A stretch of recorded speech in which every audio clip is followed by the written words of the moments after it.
are underway in the first heat of the elite lightweight double sculls.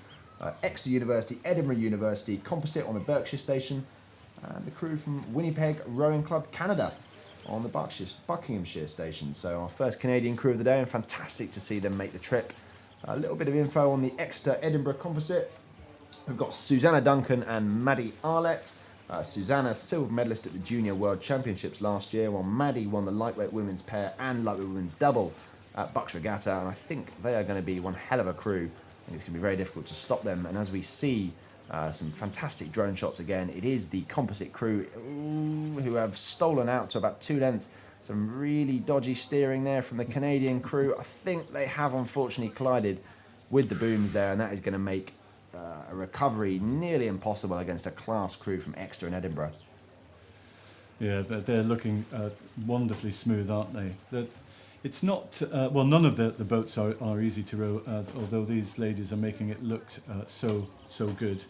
But the blades, you can see from that shot, the blades are going in and out at absolutely the same time. The trouble is, if you watch some of the less good junior rowers, when the blades are going in and out at different times, that's exactly what puts a brake on the boat. But here, of course, at this level, you're not going to see. You're just seeing some beautiful, lovely long strokes, and they'll be relaxed. Just look at the shoulders there, because they are so relaxed, nice and upright there at the catch. Brilliant sculling, plenty of oxygen getting into there. They know that barring an absolute disaster, they're going to take this one. We were talking, weren't we, right at the start, how difficult it is for some crews to keep their steering straight, and that's what we saw from this Winnipeg crew. It's actually quite difficult right at the start to, unless you've got yourself lined up and you've looked behind, and when you head off and you're absolutely lined up, it's so easy just to go into the booms right at the start, which is what we saw from the Canadian crew. I have to say, the few times that I've rowed down, been lucky enough to row down the course competitively, we've had a few inadvertent clashes with the booms. Too close for comfort, too close to cool, I think. Unfortunately, that did cost us the race a couple of times, and unfortunately it will have cost Winnipeg the race. It is so difficult when you come across from another country and you try and race on the Henley Regatta course. People don't realise just how difficult a course. It looks straight, but the eyes play tricks on you. It doesn't look straight as you come out of the island, and unfortunately Winnipeg have paid the price here.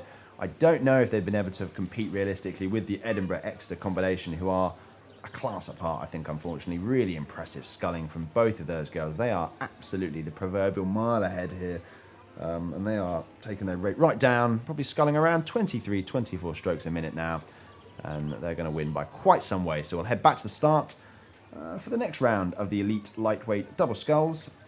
Reading University Boat Club on the Berkshire station, obviously a centre of sculling excellence, and Wallingford Rowing Club on the Buck station.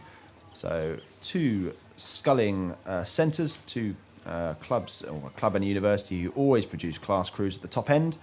So it'll be interesting to see what happens between these two crews now as they head down the course. Fairly good steering from both crews, although Reading perhaps deviating a little into the middle. I'll have to watch out for that. And I think as I look at the two crews, it does look like the Wallingford Rowing Club crew technically look together a little more. Perhaps the sounder technique of the two. Would you agree with that, Greg? Yeah, just at the moment they are. It's Wallingford finished second in the elite women's double sculls at the Met Regatta, so there's plenty of pedigree there, and they had a terrific start. Plenty of tight water they had with the blades, and they've now got 2 lengths easily here, and are going to be looking comfortable when we see them. Just, if you've got a chance, just have a look at the shoulders of the crews that are, say, 2 to 3 lengths ahead. You'll see that they are really, really relaxed, and compare them probably to the shoulders of those that are really trying hard to get back on task, and you'll see the big difference. And that's why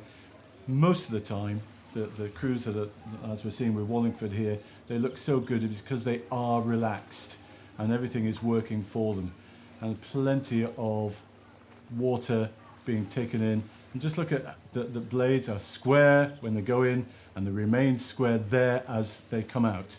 Terrific sculling, plenty of power. They're making it look so easy, but actually the power going through the water is immense, and it's going to be really, really difficult for Reading University to get back at them, don't you think, Tom? I think Wallingford in complete control of this heat of the elite lightweight double sculls. Of course, the Wallingford crew, plenty of pedigree on board again. Lots of racing experience between the two of them. Gemma Hall and I think it is Mary Wilson, both of whom rode in the crew which won the lightweight quad title at the British Senior Championships. So lots of pedigree on board. Actually, I think maybe I might have got that wrong. Actually, I think it actually is in fact the Wallingford crew. We've got two Wallingford crews entered in this event. I think this is Lisa Owen and Hannah Garvey, so I do apologise. It's my fault. They did finish second, as Greg said, at the elite women's double sculls at the Met Regatta. So that was just a couple of weekends ago. So they'll be well in form, and it's showing here on the Henley stretch. They are absolutely miles ahead of their opposition. Yeah, Tom, I think they've picked up speed since then because they're looking really smooth. And you've got to have a look at the momentum. You talked about the momentum before, and it's all about getting the boat speed up and maintaining the boat speed. You don't maintain it by rushing up and down. And you see these Wallingford girls very, very controlled on the slide as they're going back to get their next stroke just there. Everything together, and the boat speed doesn't dip at all. And it's terrific. It really is terrific sculling. So I'm going to be looking out for these as we move on. I think they've got a real chance. Yeah, I think I agree with you, actually. They're going to prove a stern test from the Edinburgh-Exeter combination that we saw in the last race, who obviously strolled to victory against Winnipeg from Canada. I think this Wallingford crew, they haven't had the misfortune of their opposition crashing into the boom, so they've had a clean race throughout, and they've still established an impressive dominant lead. Must be, well, it's the technically called an easy verdict here as they come past us in the commentary booth. I think it is going to be a clear win for those girls. But we've got on the course, just to let you know, the next heat of the elite lightweight double sculls is going to be a row over for Vesta Rowing Club. They're actually coming down the course now. They've got no opposition, unfortunately. The Lincoln Park San Diego composite haven't showed, so they're going to have a row over to the next round. But it is Wallingford Rowing Club in this heat of the elite lightweight double sculls who have taken their rate right down, nice and relaxed. It must be lovely, Greg, to scull like this on the Henley course and have the opportunity to really enjoy and soak in all the atmosphere, the spectacle of it all. Yeah, and just as the morning moves into the afternoon, we're getting more people coming to watch. And, you know, rowing spectators are pretty polite, Tom, because it doesn't matter who's coming down. They'll pick a team and they'll yell at them.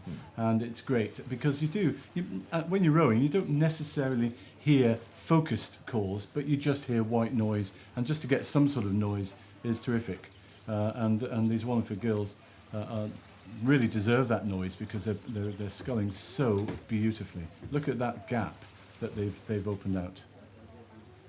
Just terrific.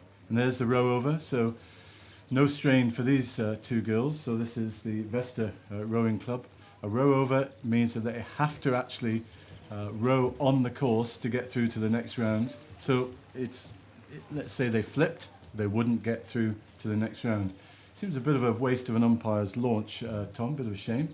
But they've still got to do it. Actually, this will be getting the cobwebs out and be just a nice little row just to get the muscles working again. So actually Vesta have been thinking this is quite a good thing for them to do. Yeah, absolutely. I think while we wait for these crews to come down the course, we'll just let the pictures do the talking and let you soak in the beautiful scenes here at the Henley Women's Regatta. We'll rejoin you for the first heat of the senior women's sculls in a couple of minutes' time.